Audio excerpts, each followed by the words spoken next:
ఇవాల్టి రోజున అత్యంత మహిమాన్వితమైనటువంటి ఈ బాసర క్షేత్రానికి మా యొక్క యాత్రలో భాగంగా ఆ జగన్మాత యొక్క విశేషానుగ్రహంతో రావడం జరిగింది. ఈ సమస్త ప్రపంచము నడిచేది దేనివల్ల అనంటే జ్ఞానం వల్ల. ఆ చైతన్య స్వరూపమైనటువంటి జ్ఞానం ఏదైతే ఉందో అది ఉంటేనే ఈ ప్రపంచం అనేది నడుస్తుంది. కాబట్టి అటువంటి ఆ జ్ఞానం మనకి లభించాలి అనంటే ఆ జగన్మాత యొక్క అనుగ్రహం అనేది తప్పకుండా కావాలి.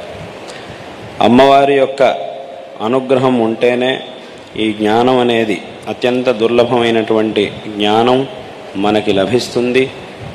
ఏ పనిని చేయాలన్నా కూడా దానికి కావలసినటువంటి జ్ఞానం మనకు ఉంటేనే ఆ తర్వాత చేసేటటువంటి ప్రవృత్తి, ఆ తర్వాత పనులు అవన్నీ కూడా జరుగుతాయి. మొట్టమొదట దానికి సంబంధించినటువంటి జ్ఞానం మనకు ఉండాలి. అందుకే వేదం మనకి చెబుతూ ఉన్నది, తస్మాద్యత్ పురుషో మనసాభిగచ్చతి తద్వాచా వదతి తత్కర్మణా కరోతి అని చెబుతూ ఉన్నది. శాస్త్రముల్లోనూ ఈ ఏదైనా ఒక పనిని చేసేటప్పుడు ఆ ప్రక్రియ గురించి చెప్పేటప్పుడు ఒక క్రమాన్ని చెప్పారు. జానాతి ఇచ్చతి యతతే తతః క్రియా అని శాస్త్రంలో చెప్పారు. అంటే మొట్టమొదట మనస్సులో ఒక విషయం గురించి తెలుసుకున్న తర్వాత దాన్నే మనం నోటితో చెప్తాం, దాన్నే మనం చేతల్లోకి తీసుకొస్తాం. ఇదంతా జరగాలి అనంటే మొట్టమొదట అది మనస్సులోంచి బుద్ధిలోంచి రావాలి. అదేవిధంగా శాస్త్రంలోనూ జానాతి మొట్టమొదట తెలుసుకోవడం, ఇచ్చతి తెలుసుకున్న తర్వాత దీన్ని నేను చెయ్యాలి అని మనస్సులో సంకల్పం చేయడం, ఆ తర్వాత యతతే దానికోసం ప్రయత్నం చేయడం, ఆ తర్వాత తతఃక్రియ ఈ శరీరాదుల ద్వారా ఆ పనిని చక్కగా నిర్వర్తించడం అనేది తర్వాత జరుగుతుంది. ఆ తర్వాత పని జరుగుతుంది, ఆ తర్వాత మనకి ఫలితం అనేది వస్తుంది. కాబట్టి అక్కడ కూడా ప్రారంభం అవ్వాలి అని అంటే అది జ్ఞానం నుంచే ప్రారంభం అవుతుంది. కాబట్టి ఇటువంటి జ్ఞానం మనకి ఎంతో ఆవశ్యకమైనటువంటిది. కాబట్టి అటువంటి జ్ఞానాన్ని మనకి ప్రసాదించేది ఆ జగన్మాత మహాసరస్వతి అమ్మవారు. అటువంటి ఆ సరస్వతి అమ్మవారు విరాజమానమై ఉన్నటువంటి ఈ క్షేత్రం, ఈ బాసర క్షేత్రం, ఆ జ్ఞాన సరస్వతి అమ్మవారు విరాజమానురాలై ఉన్నటువంటి క్షేత్రం ఈ బాసర క్షేత్రం. ఎన్నో కోట్ల మంది ఇక్కడికి వచ్చి విశేషంగా ఇక్కడికి వచ్చి అమ్మవారి యొక్క దర్శనం చేసి అక్షరాభ్యాసాన్ని ఇక్కడ తమ పిల్లలకి చేయించుకొని విశేషమైనటువంటి ప్రార్థనలు చేసి అమ్మవారి యొక్క అనుగ్రహంతో చక్కటి విద్యను పొంది ఉత్తమమైనటువంటి స్థితిలో ఇవాల్టి రోజున ఎన్నో చోట్ల ఉన్నారు. ఎంతోమంది యొక్క జీవితం ఆ అమ్మవారి యొక్క అనుగ్రహానికి నిదర్శనంగా ఇవాల్టి రోజున మనం చూస్తూ ఉన్నాం. కాబట్టి అటువంటి విశేషమైనటువంటి క్షేత్రం ఇది. అమ్మవారి యొక్క స్థానాన్ని వర్ణించేటప్పుడు మొట్టమొదటి మనం చెప్పేటటువంటిది నమస్తే శారదాదేవి కాశ్మీర పురవాసిని అని అంటాం. అంటే కాశ్మీర క్షేత్రం, కాశ్మీర దేశం అనేది ఏదైతే ఉందో అది ఆ శారదా అమ్మవారి యొక్క, శారదా అమ్మవారు అంటే సరస్వతి అమ్మవారు, ఇంకొక నామధేయమే శారద అనేటటువంటిది. కాబట్టి అటువంటి ఆ శారదా అమ్మవారి యొక్క, ఆ సరస్వతీదేవి యొక్క ఒక విశిష్టమైనటువంటి స్థానం అంటే కాశ్మీర దేశం. అదేవిధంగా ఈ బాసర క్షేత్రం, అదేవిధంగా శృంగేరి క్షేత్రం. కాశ్మీర క్షేత్రంలో అమ్మవారు ఉంది, అమ్మవారి యొక్క సాన్నిధ్యం. ఇక్కడ బాసర క్షేత్రంలో వేదవ్యాస మహర్షి అమ్మవారిని ప్రతిష్ఠించారు. శృంగేరి క్షేత్రంలో శంకర భగవత్పాదాచార్యుల వారు అమ్మవారిని ప్రతిష్ఠింపజేశారు. కాబట్టి ఈ విధంగా ఈ క్షేత్రముల్లో అమ్మవారి యొక్క దివ్య సాన్నిధ్యాన్ని సమస్త ప్రపంచంలోనూ ఆ మహాసరస్వతి అమ్మవారి యొక్క ఒక దివ్య సాన్నిధ్యాన్ని మనం చూడగలిగేది ఈ క్షేత్రాల్లో. కాబట్టి అటువంటి విశేషమైనటువంటి క్షేత్రం ఈ క్షేత్రం. ఈ క్షేత్రంలో ఇందాక చెప్పినట్టుగా వ్యాస మహర్షుల వారు ఇక్కడ అమ్మవారిని తపస్సు చేసి అమ్మవారిని సాక్షాత్కరించుకొని ఇక్కడ అమ్మవారిని ప్రతిష్టాపన చేశారు. వ్యాస మహర్షి అంటే ఎవరు అనంటే, అందుకే వ్యాస మహర్షి గురించి ఒక శ్లోకమే ఉంది. వ్యాస మహర్షి అంటే ఎవరు, ఆయన్ని వర్ణించేటటువంటి శ్లోకం ఒకటేమిటి అనంటే, బ్రహ్మసూత్రకృతే తస్మై వేదవ్యాసాయ వేధసే జ్ఞానశక్త్యవతారాయ నమో భగవతో హరేహే అని ఆ శ్లోకాన్ని వెనకటి కాలంలో విద్వాంసులు చెప్పి ఉన్నారు. అంటే ఏమిటి, వ్యాస మహర్షి అంటే ఎవరు అనంటే, బ్రహ్మసూత్రకృతే, బ్రహ్మసూత్రాలు అంటే వేదాంత సూత్రాల్ని రచించినటువంటి వారు, సమస్త ఉపనిషత్తుల యొక్క వేదాంత తత్వాన్ని తెలియజేసేటటువంటి బ్రహ్మసూత్రాల్ని, అందుకే ఆ బ్రహ్మతత్వాన్ని తెలియజేస్తున్నాయి కాబట్టి, ఆ అద్వైత బ్రహ్మతత్వాన్ని తెలియజేస్తున్నాయి కాబట్టి ఆ సూత్రాల్ని బ్రహ్మసూత్రములు అని అన్నారు. అటువంటి బ్రహ్మసూత్రములను రచించి ఆ సంపూర్ణమైనటువంటి బ్రహ్మసూత్రాల్లో సంపూర్ణమైనటువంటి ఆ ఉపనిషత్తులో చెప్పబడిన అద్వైత తత్వాన్ని వేదవ్యాస మహర్షి చూపించారు ఆ సూత్రముల్లో. కాబట్టి బ్రహ్మసూత్రకృతే తస్మై వేదవ్యాసాయ వేధసే జ్ఞానశక్త్యవతారాయ నమో భగవతో హరేహే అని. అంటే హరిహి, హరిహి అంటే విష్ణు, శ్రీ మహావిష్ణు, ఆయన పరిపాలకుడు. బ్రహ్మ సృష్టికర్త అయితే విష్ణువు పరిపాలకుడు, శివుడు లయకర్త. కాబట్టి అటువంటి ఈ పరిపాలకుడైనటువంటి శ్రీ మహావిష్ణువు ఎవరైతే ఉన్నాడో ఆ మహావిష్ణువు యొక్క జ్ఞానం ఏదైతే ఉందో, శ్రీ మహావిష్ణువు యొక్క జ్ఞానం ఏదైతే ఉందో ఆ జ్ఞానమే ఒక శరీరాన్ని ధరించి మన ముందుకొస్తే అదే వేదవ్యాస మహర్షి అని ఆ మాట యొక్క అర్థం. జ్ఞానశక్తి అవతారాయ అని ఈ పదాన్ని అక్కడ చూపించారు. జ్ఞానశక్తి అవతారాయ నమో భగవతో హరేహే. కాబట్టి ఆ పరమాత్మ యొక్క, శ్రీ మహావిష్ణువు యొక్క జ్ఞానశక్తి ఏదైతే ఉందో ఆ పరమాత్మ యొక్క జ్ఞానశక్తి అంటే, ఇక్కడ బ్రహ్మ సృష్టి కార్యాన్ని చేస్తున్నాడు, విష్ణువు పరిపాలన చేస్తున్నాడు, శివుడు లయకర్తగా ఉన్నాడు అని అంటే ఇక్కడికి వీళ్ళ ముగ్గురు ఉన్నారు, వీళ్ళ ముగ్గురు వేరు అని అలా అర్థం కాదు. ఇక్కడ మళ్ళీ ముగ్గురు అయ్యారు. ఈ ముగ్గురులో మళ్ళీ ఆయన పెద్ద, ఈయన చిన్నవాడు, ఆయన పెద్దవాడు, అసలు ఆ విషయానికి ఇక్కడ అవకాశం లేదు. ఎందుకంటే 3 రూపాలు మాత్రమే ఉన్నటువంటి పరమాత్మ ఒక్కడే. పరమాత్మ ఒక్కడే ప్రపంచాన్ని సృష్టిస్తాడు, పరిపాలిస్తాడు, లయం చేస్తాడు. ఆ ఒక్కొక్క కార్యం చేసేటప్పుడు ఆ పరమాత్మ ధరించినటువంటి రూపము, పేర్లు మాత్రం వేరువేరుగా ఉన్నాయి అంతే. ఎందుకంటే వాస్తవంగా ఈ సృష్టి గురించి చెప్పేటటువంటి ఉపనిషత్తుల్లో ఇవేమీ ఉండవు. అక్కడేముంది అనంటే, ఈ మొత్తం జగత్తు పరమాత్మ నుంచి ఉత్పత్తి అయి ఉన్నది, పరమాత్మ యొక్క అధీనంలో ఉన్నది, పరమాత్మ యందు లయం చెందుతుంది అని ఉపనిషత్తులు మనకి చెబుతూ ఉన్నాయి. యతో వా ఇమాని భూతాని జాయంతే ఏన జాతాని జీవంతి యత్ప్రయంతి అభిసంవిశంతి. అదెవరు? తద్విజిజ్ఞాసస్వ తద్బ్రహ్మేతి. అది పరబ్రహ్మ, పరమాత్మ స్వరూపం. ఆ పరమాత్మ ఈ కార్యాల్ని చేసేటప్పుడు ధరించినటువంటి రూపాలు, పేర్లు అవి మాత్రం వేరువేరుగా ఉన్నాయి, అంతేగాని ఒకే పరమాత్మ. ఈ విషయాన్ని ఎన్నో పురాణాలు మళ్ళీ మనకు తెలియజేస్తూనే ఉన్నాయి. భాగవత పురాణం కానీ, శివ పురాణం కానీ, ఈ పురాణాలన్నీ కూడా, దేవి భాగవతం మొదలైనటువంటి పురాణాలన్నీ కూడా త్రిమూర్తులు ఒక్కరే, ఒకే పరమాత్మ యొక్క 3 రూపాలు. కాబట్టి ఇక్కడ 3 దేవతలు ఉన్నారు, మళ్ళీ ఈయన పెద్ద ఆయన పెద్ద అనేటటువంటి భేద దృష్టి పనికిరాదు. ఆ భేద దృష్టి ఎవరికి కూడా ఉండకూడదు, ఈ తారతమ్య దృష్టి అనేది ఉండకూడదు అనేటటువంటి విషయాల్ని మళ్ళీ ఆ ప్రతి చోట పురాణాలు మనకు చెబుతూనే ఉంటాయి. అంటే ఎక్కడెక్కడైతే ఈ శివుడు వేరు, విష్ణువు వేరు, ఈయన పెద్దవాడు, ఆయన చిన్నవాడు అనేటటువంటి భ్రమ కలిగే అవకాశం పురాణాల్లో ఎక్కడెక్కడైతే ఉంటుందో, అంటే సామాన్యులైన ప్రజ్ఞావంతులకి ఏ భ్రమ రాదు, కానీ సామాన్యులైనటువంటి వాళ్ళకి ఎక్కడైతే ఆ భ్రమ రావడానికి అవకాశం ఉందో, ఎందుకంటే పురాణాల్లో ఉన్నటువంటి అనేక సందర్భాలు, రకరకాల సందర్భాలు ఉంటాయి, రకరకాల ఉపాఖ్యానాలు అవన్నీ ఉంటూ ఉంటాయి.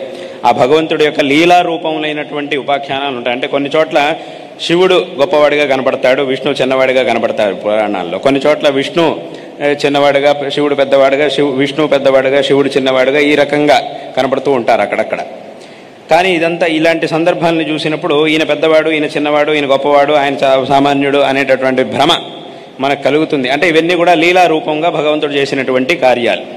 కానీ అటువంటి సందర్భాలను చూసినప్పుడు మనకి ఈయన పెద్ద, ఆయన చిన్న అనేటటువంటి ఆ తారతమ్య భ్రమ రావడానికి అవకాశం ఎక్కడెక్కడైతే ఉంటుందో అక్కడ అన్ని చోట్ల ఆ భ్రమ రాకూడదు. కాబట్టి అన్ని చోట్ల మళ్ళీ ఆ పురాణాలు మనకి ఈ త్రిమూర్తుల్లో ఏ విధమైనటువంటి భేదం లేదు, ఇవన్నీ కూడా ఒకే పరమాత్మ యొక్క అనేక రూపములు అనేటటువంటి విషయాల్ని పురాణాల్లో ఆ వేదవ్యాస మహర్షి అక్కడక్కడ మళ్ళీ మనకి గుర్తు చేస్తూనే ఉంటాడు. కాబట్టి అక్కడ గీతావతం ఏమైంది ఏంటంటే, ఆ పరమాత్మ యొక్క జ్ఞానశక్తి ఏదైతే ఉందో ఆ జ్ఞానశక్తి అంటే సామాన్యులైనటువంటి మనుషుల జ్ఞానం కాదు, ఇప్పుడు చాలామంది మనుషుల్లో అత్యంత ప్రతిభావంతులైనటువంటి మనుషులు ఉంటారు. వాళ్ళ యొక్క జ్ఞానాన్ని చూసినప్పుడు మిగతా వాళ్ళకి చాలా ఆశ్చర్యంగా, ఆయన ఎంత గొప్ప జ్ఞాని, చాలా జ్ఞానం, ఆయనకున్నటువంటి లోతైనటువంటి జ్ఞానాన్ని చూసినప్పుడు చాలామందికి ఆశ్చర్యం కలుగుతుంది. ఇన్ని విషయాలు ఆయన ఎలా తెలుసుకున్నారు, ఎంత విషయ పరిజ్ఞానం ఉంది ఆయనకి అని అనుకుంటూ ఉంటారు. కానీ మరి ఆ జ్ఞానాన్ని చూసినప్పుడే ఇంత ఆశ్చర్యం కలుగుతూ ఉంటే స్వయంగా పరమాత్మ యొక్క జ్ఞానం అనంటే అది ఎంత గొప్పదై ఉండాలి, ఆ భగవంతుడి యొక్క జ్ఞానం. కానీ అటువంటి జ్ఞానమే ఒక శరీరాన్ని ధరించి మన ముందుకొస్తే ఆ శరీరాన్ని ధరించినటువంటి ఆ జ్ఞానశక్తి అనేది ఎంత అద్భుతమైనటువంటిది అనే దాన్ని మనం ఊహించలేం. కాబట్టి అటువంటి ఆ జ్ఞానశక్తే వేదవ్యాస మహర్షి యొక్క రూపంలో అవతరించింది అని ఆ మాటని అక్కడ వాచస్పతి మిశ్రులు చెప్పినారు. కాబట్టి ఈ శ్లోకంలో ఆయన వాచస్పతి మిశ్రులు ఆయన ఈ బ్రహ్మసూత్రకుతే తస్మై అనేటటువంటి శ్లోకాన్ని రచించి దాంట్లో వేదవ్యాస మహర్షి యొక్క గొప్పతనాన్ని వర్ణించారు. కాబట్టి అటువంటి ఆ వేదవ్యాస మహర్షి తపస్సు చేసి అమ్మవారిని, ఆ జ్ఞానస్వరూపిణి, జ్ఞానాన్ని మనకిచ్చేటటువంటి ఆ జగన్మాతని ఇక్కడ ప్రతిష్టాపన చేశారు. ఆ అమ్మవారి యొక్క సాన్నిధ్యంతో ఈ క్షేత్రం విరాజమానమై ఉన్నది. అదేవిధంగా శంకర భగవత్పాదాచార్యుల వారు శృంగేరి క్షేత్రంలో అమ్మవారిని ప్రతిష్టాపన చేశారు. శంకరాచార్యుల వారు కాశ్మీరానికి వెళ్ళి అక్కడ ఉన్నటువంటి ఆ సర్వజ్ఞ శారదా పీఠాన్ని అధిరోహించారు. సర్వజ్ఞ పీఠం అనేది ఏదైతే ఉందో ఆ పీఠాన్ని అధిరోహించారు. విశేషంగా మండన మిశ్రులతో వాదన చేశారు. స్వయంగా అమ్మవారి ముందే స్వయంగా మండన మిశ్రులతో వాదన చేసి ఆ వాదనలో మండన మిశ్రుల్ని జయించారు. ఆ తర్వాత కాశ్మీరానికి వెళ్ళి అక్కడ స్వయంగా అక్కడ ఉన్నటువంటి విద్వాంసులందరినీ కూడా జయించి ఆ తర్వాత మళ్ళీ స్వయంగా అమ్మవారు సాక్షాత్తు సరస్వతి అమ్మవారే వేసినటువంటి ప్రశ్నలన్నిటికీ కూడా సమాధానాలు చెప్పి సర్వజ్ఞులు అనేటటువంటి విషయం ప్రతిపాదింపబడి అమ్మవారి చేత విశేషంగా ఈ శంకరాచార్యుల వారు సర్వజ్ఞులు అనేటటువంటి స్థానాన్ని పొంది ఆ సర్వజ్ఞ పీఠాన్ని శంకరులు అధిరోహించారు. అటువంటి శంకర భగవత్పాదాచార్యుల వారి యొక్క ఆ జ్ఞానశక్తి అనేది అత్యంత అద్భుతమైనటువంటిది. వారు శృంగేరి క్షేత్రంలో శారదా అమ్మవారిని ప్రతిష్టాపన చేసి ఆ అమ్మవారి యొక్క సాన్నిధ్యంలో ఈ పీఠాన్ని ప్రతిష్టాపన చేసి ఇక్కడ ఒక విశేషమైనటువంటి గురు పరంపరని ఏర్పరిచారు. శృంగేరి పీఠంలో మనం పురాణాల్లో, ఇతిహాసంలో, విశేషంగా శంకర దిగ్విజయంలో చూసినప్పుడు వేదవ్యాస మహర్షికి శంకర భగవత్పాదాచార్యుల వారికి ఒక విశేషమైనటువంటి అనుబంధం ఉన్నది. ఏమిటి అనంటే, వేదవ్యాస మహర్షి కాశీక్షేత్రంలో ఉంటారు. ఆ కాశీక్షేత్రంలో శంకరాచార్యుల వారు, మన శంకర దిగ్విజయంలో ఒక సందర్భం ఉన్నది. శంకరాచార్యుల వారు భాష్యాలని రచించి ఆ భాష్యాలని ఒకసారి కాశీలో శిష్యులకి పాఠం చేస్తూ ఉంటారు. ఆ రోజు పాఠం అంతా పూర్తయింది. ఇంకా ఆ రోజుకి పొద్దున ఆ పాఠం అంతా పూర్తయి ఇక అనుష్ఠానానికి వెళ్ళాలి అనుకున్నప్పటికీ ఒక ఆయన వచ్చారు అక్కడికి. ఒక వృద్ధ బ్రాహ్మణుడు అక్కడికి వచ్చి అడిగాడు, ఏం జరుగుతోంది ఇక్కడ, వీళ్ళంతా ఎవరు ఏదో పాఠం చేస్తున్నారే, ఏం జరుగుతోంది ఇక్కడ అని అడిగారు ఆయన. అప్పుడు శంకరుల శిష్యులు పద్మపాదాచార్యుల వారు వాళ్ళంతా ఉన్నారు. వారంతా చెప్పారు, ఇక్కడ పాఠం జరుగుతోంది, భాష్య పాఠం జరుగుతోంది అని చెప్పారు. ఇప్పటివరకు జరిగింది, పూర్తయింది అని అన్నారు. ఏం భాష్యం, ఏమిటి పాఠం, ఏమిటి విషయం అని అడిగారు. ఎవరు రాశారు, ఏమిటి భాష్యం అని అడిగితే అప్పుడు చెప్పారు, వీరు మా గురువు గారు శంకర భగవత్పాదాచార్యుల వారు వేదవ్యాస మహర్షి రచించినటువంటి బ్రహ్మసూత్రాలకి భాష్యాన్ని రచించారు, ఆ భాష్యాన్నే మాకు పాఠం చేస్తూ ఉన్నారు అని శిష్యులు చెప్పారు. అది విని ఆయన చాలా ఆశ్చర్యపోయాడు. వేదవ్యాస మహర్షి రచించినటువంటి సూత్రాలకు భాష్యం రాయడం అంటే అది సామాన్యమైన విషయం కాదు. ఎందుకంటే ఆ సూత్రాలను అర్థం చేసుకోవడం చాలా కఠినం. ఒక్కొక్క సూత్రము దాని యొక్క అర్థం ఏమిటి, ఏ సందర్భాన్ని ఈ సూత్రం చెబుతూ ఉన్నది అనేటటువంటి దాన్ని తెలుసుకోవడం చాలా కష్టం. అక్కడ ఉన్నటువంటి పదాలు అవన్నీ కూడా చిన్న చిన్న సూత్రాలు, కానీ ఆ సూత్రంలో ఎంతో అర్థం దాగి ఉంటుంది.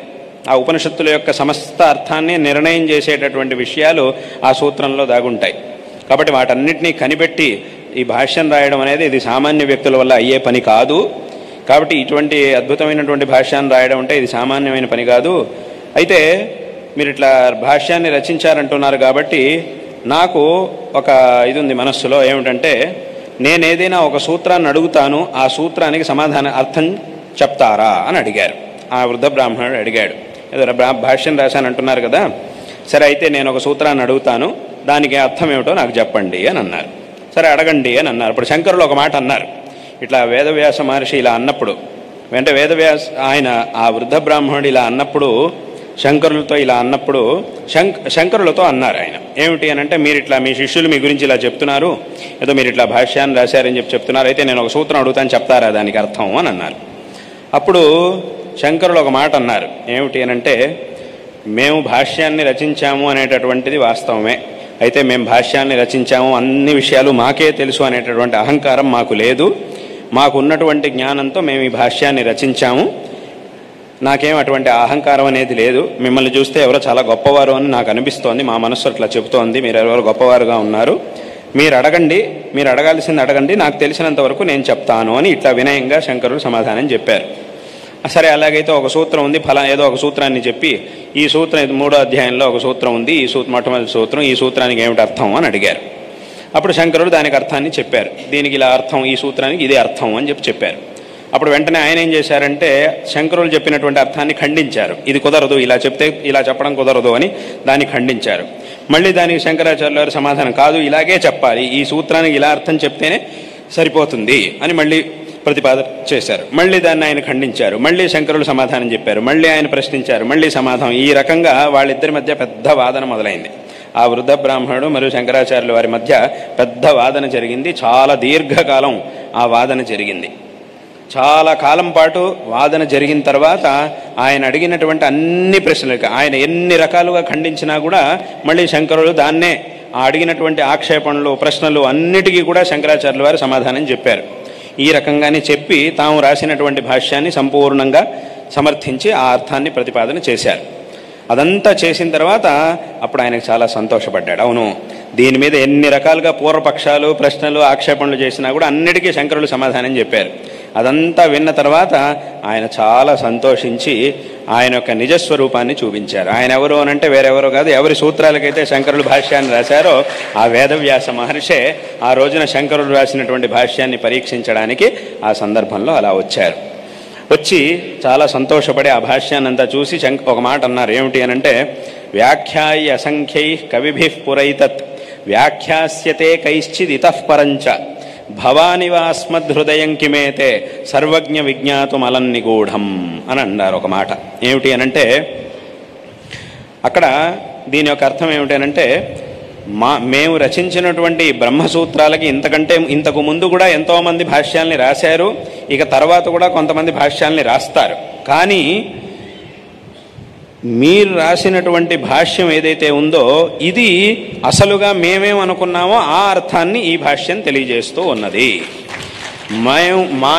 మా అత్యంత గూఢమైనటువంటి మా హృదయాన్ని తెలుసుకోగలిగేటటువంటి సామర్థ్యం మీకు మాత్రమే ఉండేది. ఎందుకు అనంటే నువ్వు సర్వజ్ఞుడివి కాబట్టి. సర్వజ్ఞ విజ్ఞాతు మన భవానివాస్మద్హృదయం కిమేతే అంటే ఇంతకుముందు రాసిన వాళ్ళు కానీ తర్వాత రాసేవాళ్ళు కానీ ఎవరైతే ఉన్నారో వాళ్ళు మీలాగా అత్యంత నిగూఢమైనటువంటి మా హృదయాన్ని తెలుసుకోలేరు. ఎందుకు అనంటే మీరు సర్వజ్ఞులు కాబట్టి మీరు తెలుసుకోగలిగారు. కాబట్టి వేరే ఎవరు ఇలా తెలుసుకొని రాయడం అనేది చాలా కష్టం. కాబట్టి నేను ఏ అభిప్రాయంతో ఈ సూత్రాన్ని రచించామో ఆ సూత్రాన్ని ఆ అర్థాన్ని అలాగే మీరు రాసి ఉండడం నాకు చాలా సంతోషం కలిగింది అని అప్పుడు ఆ వ్యాస మహర్షి ఇలా శంకరుల్ని విశేషంగా ప్రశంసిస్తారు. అంతేకాకుండా శంకరాచార్యులు అని ఇంకొక మాట కూడా అంటారు వ్యాస మహర్షి. ఏమిటి అనంటే, నాకు ఈ భాష్యాన్ని ఇదంతా చూసినప్పుడు చాలా సంతోషం కలిగింది. ఇంకోటి ఏమిటంటే, నా పుత్రుడైనటువంటి శుక మహర్షి నాకు ఎలాగో నువ్వు కూడా నాకు అలాగే అని శంకరాచార్యుల వారితో వేదవ్యాస మహర్షి అంటారు. నాకు శుక మహర్షి ఎలాగో శంకరాచార్యుల వారు నువ్వు కూడా మీరు కూడా నాకు అలాగే అని ఆ ఒక మాటని శంకరాచార్యుల వారితో ఆ సందర్భంలో వేదవ్యాస మహర్షి అంటారు అని అక్కడ ఆ ఒక వర్ణన అనేది అదంతా శంకర దిగ్విజయంలో ఉన్నది. అప్పుడు శంకరాచార్యుల వారు కూడా విశేషంగా వేదవ్యాస మహర్షిని స్తుతిస్తారు. ఆ స్తుతుల్ని వాటన్నింటిని కూడా మనం అక్కడ చూస్తాం.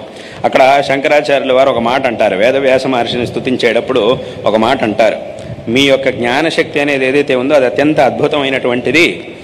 ఆ జ్ఞానశక్తితో లక్షల శ్లోకాల్ని, పురాణాలు, మహాభారతం, పురాణ ఇతిహాసాలని రచించి ఎన్నో లక్షల శ్లోకాలని మీరు ఊరికే చాలా అత్యంత సులభంగా మీరు రచించారు.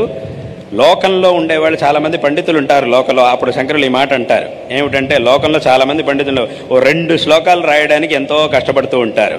దానికి ఇలా రాయాలా, అలా రాయాలా, ముందేం రాయాలి, వెనకేం రాయాలి, ఏం పదం వేయాలి, ఏ పదం వేస్తే ఏం అర్థం వస్తుంది అని అందులోనూ అంతా వేసిన తర్వాత ఒక మంచి అర్థం రావాలి. ఒక మంచి అర్థాన్నిచ్చే ఒక 2 శ్లోకాలు రాయండి అని అంటే పెద్ద పెద్ద పండితులే చాలా కష్టపడుతూ ఉంటారు. అలాంటిది మీరు ఇన్ని లక్షల శ్లోకాలని ఎంతో అలవోకగా రచించారు. కాబట్టి మీ యొక్క జ్ఞానశక్తి అటువంటి మీ ముందు నేను చాలా చిన్నవాడిని అని శంకరులు కూడా విశేషంగా తమ యొక్క వినయాన్ని ప్రకటిస్తారు.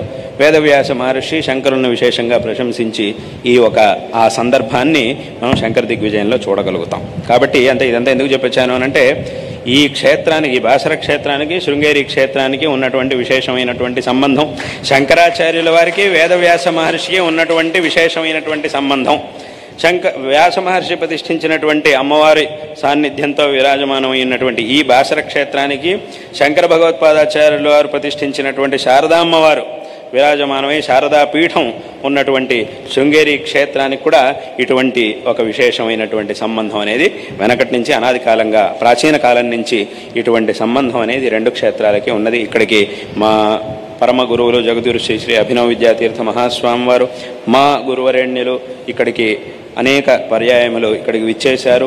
తమ యొక్క అమృత హస్తములతో అమ్మవారిని ఆరాధించారు. విశేషంగా ఇక్కడ జరుగుతున్నటువంటి పూజ ఉత్సవాదులన్నీ కూడా, ఏవైతే ధార్మికమైనటువంటి విషయాలన్నీ కూడా ఏవైతే ఉన్నాయో వీటన్నిటిలోనూ విశేషమైనటువంటి మార్గదర్శనాన్ని మా గురువరేణ్యులు పరమ గురువులు చేసి ఉన్నారు. వారి యొక్క విశేషమైనటువంటి మార్గదర్శనంలో ఇక్కడ పూజ ఆరాధనలు మొదలైనటువంటివన్నీ కూడా, ఉత్సవాదులన్నీ కూడా చక్కగా ఇక్కడ జరుగుతూ ఉండడం అత్యంత సంతోషకరమైనటువంటి విషయం. అదేవిధంగా ఇక్కడ విశేషంగా భవిష్యత్తులో ఇక్కడ అనుకున్నటువంటి ఇంకా విశేషమైనటువంటి అభివృద్ధి కార్యాలు, చాలా విశేషమైన అభివృద్ధి కార్యాలని కూడా ఇక్కడ సంకల్పించి ఉండడం, సంపూర్ణమైనటువంటి దేవస్థానం యొక్క జీర్ణోద్ధరణ మొదలైనటువంటి కార్యాలన్నీ కూడా ఇక్కడ విశేషంగా సంకల్పించడం జరిగింది. ఈ కార్యములన్నీ కూడా భవిష్యత్తులో ఆ జగన్మాత యొక్క అనుగ్రహంతో ఏ విధమైనటువంటి ఆటంకాలు లేకుండా శీఘ్రంగా ఈ కార్యములన్నీ కూడా చక్కగా జరిగి అనుకున్నటువంటి సంకల్పించినటువంటి రీతిలో ఇప్పటికే విశేషంగా ఎలా రావాలి, ఎక్కడెక్కడ ఏమేం జరగాలి అనేటటువంటి వాటన్నిటిని కూడా సంకల్పించడం జరిగింది. వాటన్నిటిని కూడా మాకు దాన్ని చూపించడం జరిగింది. అవన్నీ కూడా చాలా చక్కగా ఇంతకుముందు కూడా ఒకసారి చూపించడం, కొంతకాలం క్రితం దాన్ని చూపించడం జరిగింది. అక్కడ ఉన్నటువంటి కొన్ని మార్పులు అవన్నీ కూడా ఏమేం చేయాలో అవన్నీ కూడా చెప్పి ఉన్నాం. కాబట్టి ఆ పనులన్నీ కూడా విశేషంగా చక్కగా జరగవలసి ఉన్నాయి. ఆ పనులన్నీ కూడా ఆ జగన్మాత యొక్క అనుగ్రహంతో చక్కగా తప్పకుండా చాలా ఉత్తమమైనటువంటి రీతిలో జరుగుతాయి. ఈ క్షేత్రం అనేది ఇంకా విశేషమైనటువంటి అభివృద్ధిని చెందుతుంది అనేటటువంటి విషయంలో ఏ విధమైనటువంటి సందేహం లేదు. కాబట్టి అందరూ కూడా ఈ కార్యములు ఏవైతే ఉన్నాయో, ఈ అభివృద్ధి కార్యాలు ఏవైతే ఉన్నాయో, ఇక్కడ జరగబోయేటటువంటి కార్యాలు వీటన్నిటిలోనూ కూడా భక్త మహాజనులందరూ కూడా చక్కగా సావధానంతో ఐకమత్యంతో అందరూ కూడా ఈ కార్యముల్లో తమ యొక్క సహకారాన్ని అందించి అందరూ కూడా ఈ కార్యముల్లో పాల్గొనాలి, ఆ జగన్మాత యొక్క అనుగ్రహానికి పాత్రులు కావాలి అనేటటువంటి విషయాన్ని ఈ సందర్భం అందరూ కూడా చక్కగా దీంట్లో సహకరించి ఈ క్షేత్రం యొక్క అభివృద్ధిలో అందరూ కూడా పాల్గొనాలి అనేటటువంటి విషయాన్ని ఈ సందర్భంలో అందరికీ కూడా తెలియజేస్తూ ఉన్నాం. ఈ అన్ని కార్యాలు కూడా చక్కగా జరుగుగాక అని ఈ సందర్భంలో మా యొక్క ఆశీర్వాదాలని తెలియజేస్తూ ఉన్నాం. విశేషంగా అలాగే ఇక్కడ ఇంతకుముందు మా గురువరేణ్యులు వచ్చినప్పుడు, ఇక్కడికి విచ్చేసినప్పుడు, తమ యొక్క విజయయాత్రలో భాగంగా ఇక్కడికి విచ్చేసినప్పుడు విశేషంగా అనుగ్రహించారు. ఇక్కడ ఒక శంకర మఠాన్ని, శృంగేరి శంకర మఠాన్ని నిర్మాణం చెయ్యాలి అనేటటువంటి సంకల్పాన్ని విశేషంగా అప్పుడు చేయడం జరిగింది. దానికి విశేషమైనటువంటి ఆశీస్సుల్ని మా గురువులు అందించారు. ఆ తర్వాత ఈ కొన్ని సంవత్సరాల్లో దాని కార్యం అంతా ప్రారంభమయ్యి ఆ తర్వాత పనులన్నీ కూడా ఇప్పుడు సమాప్తి ఉన్నాయి. అక్కడ ఇవాళ రోజున లలిత అమ్మవారు, చంద్రమౌళీశ్వర స్వాముల యొక్క ఆ దివ్య సాన్నిధ్యం, ఇంకా సపరివారంగా ఆ దేవతా సాన్నిధ్యములు, ఆ మందిరాలు అక్కడ నిర్మాణం అయి ఉన్నాయి. అక్కడ విశేషంగా ఎల్లుండి సుముహూర్తంలో అక్కడ కుంభాభిషేకాన్ని కూడా, ప్రతిష్టా కుంభాభిషేకాన్ని కూడా చేయబోతూ ఉన్నాం. ఆ కార్యక్రమాలు కూడా జరగబోతూ ఉన్నాయి. రేపటి రోజున అమ్మవారి యొక్క సన్నిధానంలో మహాపూజని, అభిషేకాన్ని, మహాపూజని నిర్వహించి ఎల్లుండి అక్కడ శంకర మఠంలో ప్రతిష్టా కుంభాభిషేకాలను నిర్వహించి ఆ తర్వాత ఇక్కడి నుంచి మళ్ళీ వేములవాడ క్షేత్రం వైపుకి మేము యాత్రను చెయ్యాలి అనేటటువంటి సంకల్పాన్ని చేశాం. కాబట్టి ఈ సంవత్సరం విశేషంగా ఇప్పుడు ఈ తెలంగాణ ప్రాంతంలో, ఈ రాష్ట్రంలో పర్యటిస్తూ ఉన్నప్పుడు వేరే ఎక్కడా కూడా కార్యక్రమాలు పెట్టుకోలేదు. ప్రధానంగా ఇక్కడ బాసర క్షేత్రం, వేములవాడ క్షేత్రం, ఆ తర్వాత భాగ్యనగరం, ఈ 3 చోట్లకి మాత్రమే ప్రస్తుతం ఇప్పుడు చేస్తున్నటువంటి యాత్రలో ప్రస్తుతం ఈ 3 చోట్లకి మాత్రమే. ఎందుకంటే ఇక్కడ విశేషంగా ఈ కార్యాలన్నీ కూడా జరగవలసి ఉన్నాయి కాబట్టి ప్రస్తుతం ఇక్కడికి వచ్చాం. ఎందుకంటే ఇప్పుడు మేము ఇక్కడ ఈ ప్రాంతంలోకి వస్తున్నప్పుడు ఇదివరకంతా కూడా సామాన్యంగా ఈ ప్రాంతానికి వస్తున్నప్పుడు ఇప్పుడు కామారెడ్డి, నిజామాబాదు ఈ ప్రాంతాల్లో అంతా కూడా మా గురువు నిర్మల్లు, అలాగే ఇక్కడ ఆదిలాబాదు ఈ ప్రాంతాలన్నింటిలోనూ కూడా మా గురువులు ఇంతకుముందు యాత్రను చేశారు. చాలా భాగాల్లో ప్రతి ఒక్క భాగంలోనూ యాత్ర చేశారు. మేము కూడా ఇంతకుముందు మా యాత్రలో వచ్చినప్పుడు 2018లో ఇక్కడికి వచ్చినప్పుడు ఈ బాసర క్షేత్రం కూడా వచ్చాం. అలాగే ఇక్కడ చుట్టుపక్కల ఉన్నటువంటి ఎన్నో ప్రదేశాల్లో సంచారం చేసి ఉన్నాం. అయితే అప్పుడు ఉన్నటువంటి కాలావకాశం ఇప్పుడు లేదు కాబట్టి ప్రస్తుతానికి ఈ యొక్క యాత్రలో కొన్ని చోట్లకి మాత్రమే, ఎందుకంటే అందరూ వచ్చారు. ప్రస్తుతం ఇక్కడ ఈ ప్రాంతానికి వస్తున్నామని తెలిసిన వెంటనే అందరూ భక్తులు వచ్చి వేరు వేరు చోట్లకంతా కూడా ఆహ్వానం చేశారు. అయితే వాళ్ళందరూ కూడా నేను చెప్పాను ప్రస్తుతం ఉన్నట్టు, అప్పుడైతే నేను దీర్ఘకాలిక యాత్ర చేశాను కాబట్టి అన్ని చోట్లకి అప్పుడు రావడానికి సమయం ఉండింది. అయితే ఈసారి ప్రస్తుతం ఇది ఒక చిన్న యాత్ర కాబట్టి కొన్ని రోజుల పాటు మాత్రమే జరుగుతున్నటువంటి యాత్ర కాబట్టి ఈ యాత్రలో కొన్ని ప్రాంతాలు అలాగే మళ్ళీ ఇంకోసారి వచ్చినప్పుడు మళ్ళీ కొన్ని ప్రాంతాలు, ఇంకోసారి వచ్చినప్పుడు కొన్ని ప్రాంతాలు, అంటే అప్పుడు అన్నీ కూడా సమష్టిగా జరిగినాయి. ఇప్పుడు కాస్త వ్యష్టిగా విడగొట్టి ఒక్కొక్కసారి ఒక్కొక్క చోట చేద్దాము అని చెప్పి నేను చెప్పాను. కాబట్టి వేరే చోట్లకు కూడా వచ్చేటటువంటి ఆ సమయం వస్తుంది. ఆ సమయం వచ్చినప్పుడు అక్కడ కూడా వస్తాను అని చెప్పి చెప్పడం జరిగింది. కాబట్టి ఇవాళ రోజున ఇక్కడ ఈ క్షేత్రానికి వచ్చి ఉన్నాం. ఈ సందర్భంలో మీ అందరికీ కూడా నారాయణ స్మరణపూర్వకంగా ఆశీర్వాదాన్ని తెలియజేస్తూ ఉన్నాం. ఆ జగన్మాత యొక్క అనుగ్రహం, మా పరమ పూజ్య గురువరేణ్యులు జగద్గురు శ్రీ శ్రీ భారతీ తీర్థ మహాస్వామి వారి యొక్క పరిపూర్ణమైనటువంటి అనుగ్రహం మీ అందరికీ కూడా సదాకాలం ఉండుగాక, తద్వారా అందరికీ కూడా సకల శ్రేయస్సులు లభించుగాక అని ఈ సందర్భంలో మా ఆశీర్వాదాలను తెలియజేస్తూ ఉన్నాం. అందులోనూ ఇవాల్టి రోజున అత్యంత ఇంకా సంతోషకరమైనటువంటి ఒక విషయం అంటే మా పరమ పూజ్య మా యొక్క పరమేష్ఠి గురువులు, పరమ పూజ్యులైనటువంటి పరమేష్ఠి గురువులు అంటే ఈ దక్షిణాంనాయ శృంగేరి శారదా పీఠం యొక్క గురు పరంపరలో 34వ పీఠాధిపతులు, అంటే మా గురువరేణ్యులు 36వ పీఠాధిపతులు, వారు మా పరమేష్ఠి గురువులు 34వ పీఠాధిపతులు జగద్గురు శ్రీమద్ చంద్రశేఖర భారతి మహాస్వామి వారి యొక్క పవిత్రమైనటువంటి జయంతి ఉత్సవం ఇవాల్టి రోజున, అంటే ఆశ్వయుజ కృష్ణ ఏకాదశి తిథి అనేది వారి యొక్క జయంతి మహోత్సవం. కాబట్టి ఇటువంటి ఈ విశేషమైనటువంటి సందర్భంలో ఇక్కడికి రావడం అనేది మా మనస్సుకు అత్యంత సంతోషాన్ని కలిగిస్తూ ఉన్నది. జగద్గురు శ్రీ శ్రీ చంద్రశేఖర భారతి మహాస్వామి వారు అంటే వారు జీవన్ముక్తులు, అంటే ఆ బ్రహ్మజ్ఞానాన్ని పరబ్రహ్మని సాక్షాత్కరించుకున్నటువంటి వారు. అంటే ఒక మాటలో వారి గురించి చెప్పాలి అని అంటే, భగవద్గీతలో అర్జునుడు కృష్ణ పరమాత్మను ఒక ప్రశ్న అడుగుతాడు. ఏమిటి అంటే, స్థితప్రజ్ఞస్య కా భాష సమాధిస్థస్య కేశవ స్థితధీ కిం ప్రభాషేత కిమాసీత వ్రజేత కిం అని ఆ స్థితప్రజ్ఞుడైనటువంటి బ్రహ్మజ్ఞాని యొక్క లక్షణముల్ని గురించి అర్జునుడు భగవంతుణ్ణి ప్రశ్నిస్తాడు. ఒక స్థితప్రజ్ఞుడైనటువంటి బ్రహ్మజ్ఞాని ఎలా ఉంటాడు? స్థితధీ కిం ప్రభాషత, స్థితప్రజ్ఞస్య కా భాష, ఆయన భాషించేటటువంటి రీతి ఎలా ఉంటుంది? సమాధిస్థస్య కేశవ స్థితధీ కిం ప్రభాషేత కిం ఆసీత వ్రజేత కిం, ఆయన చేసేటటువంటి కార్యములు అవన్నీ కూడా ఎలా ఉంటాయి? ఆయన యొక్క ప్రవర్తన వ్యవహారం అదంతా కూడా ఎలా ఉంటుంది? వ్యవహారం అంటే ఏదో లౌకికమైన వ్యవహారాలు కాదు, ఆయన చేసేటటువంటి పనులు అదంతా ఎలా ఉంటుంది అని ఒక ప్రశ్నను అడుగుతాడు. అప్పుడు దానికి సమాధానంగా భగవంతుడు చెప్తాడు. అక్కడే భగవద్గీతలో శ్రీ భగవాన్ వాచ అని ప్రజహాతి యదా కామాన్ సర్వాన్ పార్థ మనోగతాన్ ఆత్మన్యేవాత్మనా తుష్టః స్థితప్రజ్ఞస్తదోచ్యతే దుఃఖేష్వనుద్విగ్నమనాః సుఖేషు విగతస్పృహ వీతరాగభయక్రోధ స్థితధీర్మునిరుచ్యతే యస్సర్వత్రానభిస్నేహస్తత్తత్ప్రాప్య శుభాశుభం నాభినందతి నద్వేష్టి తస్య ప్రజ్ఞా ప్రతిష్ఠిత యదా సంహరతే చాయం కూర్మోంగానివ సర్వశః ఇంద్రియాణి ఇంద్రియార్థేభ్యస్తస్య ప్రజ్ఞా ప్రతిష్ఠిత విషయా వినివర్తంతే అని ఇలా ఆ తర్వాత చెప్పినటువంటి శ్లోకాలన్నింటిలోనూ భగవంతుడు ఆ బ్రహ్మజ్ఞాని యొక్క లక్షణాలని విశేషంగా చెప్పి ఉన్నాడు.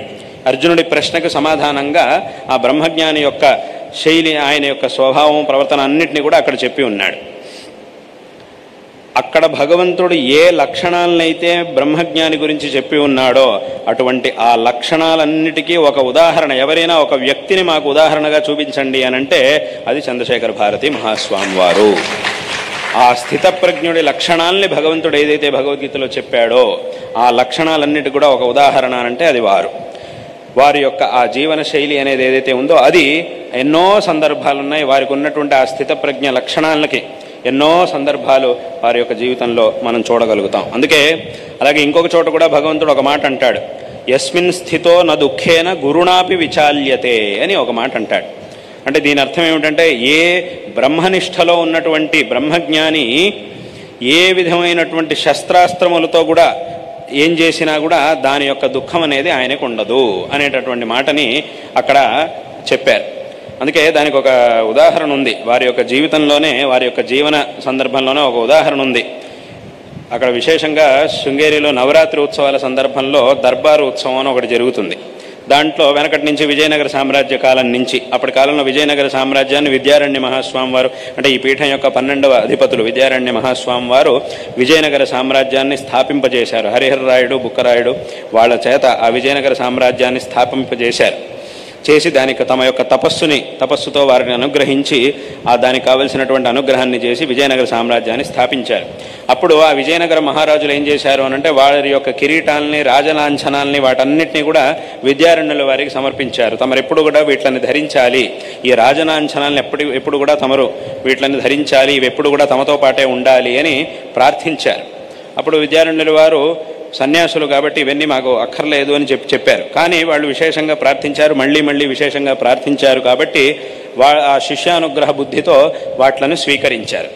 అయితే ఎప్పుడు కూడా కిరీటాలు వాటన్నిటి పెట్టుకోవడం అనేది అది సమంజసం కాదు కాబట్టి నవరాత్రి ఉత్సవ సందర్భంలో మాత్రం ఆ సందర్భంలో విశేషంగా ఆ కిరీటాదుల్ని విశేషంగా ధరించడం అనేది అది వెనకటి నుంచి వచ్చినటువంటి పద్ధతి.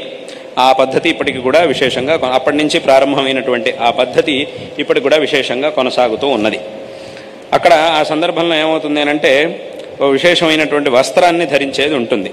ఇప్పుడు మామూలుగా ఉన్నప్పుడు సన్యాసి యొక్క వస్త్రాలు, కాషాయ వస్త్రాలు ఉంటాయి.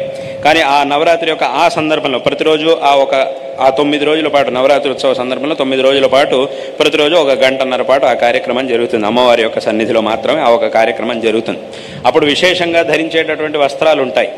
దాన్ని అప్పుడు చంద్రశేఖర భారతీ మహాస్వామి వారి కాలంలో ఒకసారి ఆ వస్త్రాలని వారు ధరిస్తూ ఉన్నప్పుడు శిష్యులు దాన్ని, వారితో పాటు ఉండేటువంటి పరిచారకులు ఎవరైతే ఉంటారో వాళ్ళు ఆ వస్త్రాలన్నింటినీ కూడా విశేషంగా ధరించేటప్పుడు వాళ్ళు పక్కన ఉండి అదంతా చూసుకుంటూ ఉంటారు పరిచారకులు.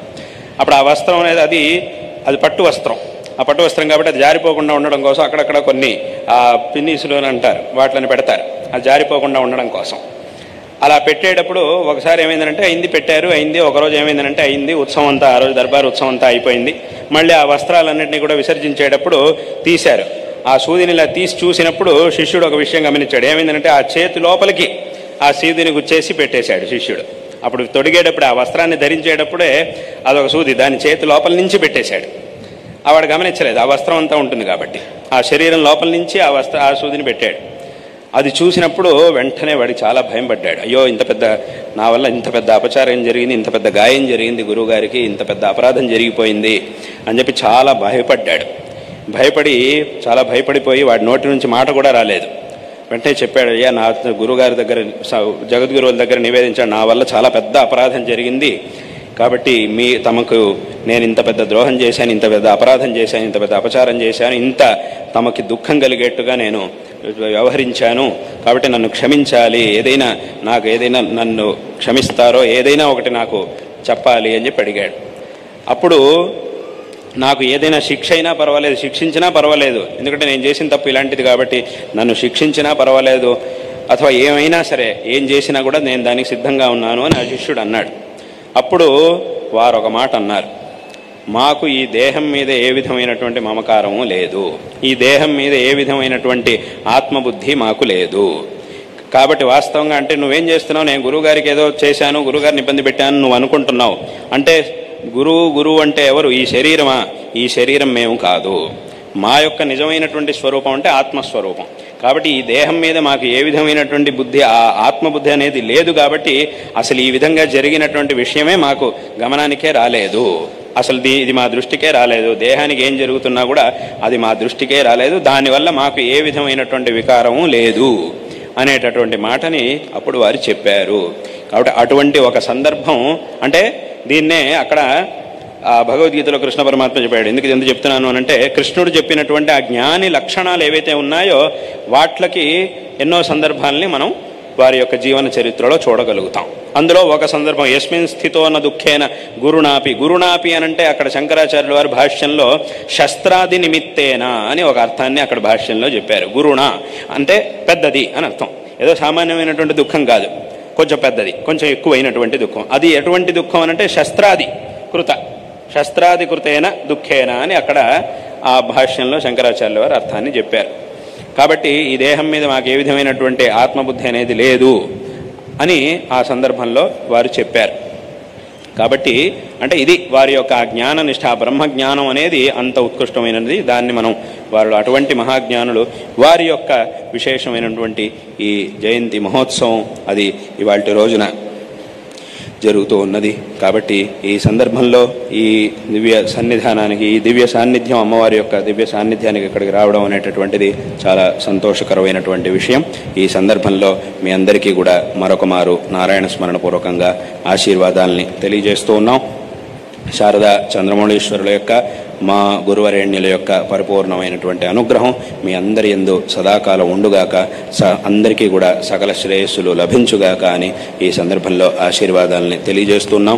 ఇవాళ రోజున ఇక్కడ ఈ దేవస్థానం యొక్క ముఖ్య కార్యనిర్వహణాధికారి గారు అంజనాదేవి గారు, ఆవిడ ఇవాళ రోజున ఇక్కడ ఆవిడకి మా యొక్క ఆశీర్వాదాలను తెలియజేస్తూ ఉన్నాం. అదేవిధంగా దేవస్థానం యొక్క చైర్మన్ గారు శరత్ పాఠక్ గారు ఆయనకి అందరికీ కూడా, అలాగే ఈ దేవస్థానం యొక్క అధికారి వర్గం అందరికీ కూడా, ఇక్కడ విశేషంగా అమ్మవారి యొక్క సేవను చేస్తూ ఉన్నటువంటి అందరికీ కూడా, అధికారి వర్గం వారికి, సిబ్బందికి అందరికీ కూడా మా యొక్క ఆశీస్సుల్ని తెలియజేస్తూ ఉన్నాం. అదేవిధంగా ఇక్కడ అమ్మవారి సన్నిధిలో వేద విద్వాంసులు, వేద పండితులు, అర్చకులు, వైదికులు అందరికీ కూడా మా యొక్క ఆశీర్వాదాలని తెలియజేస్తూ ఉన్నాం.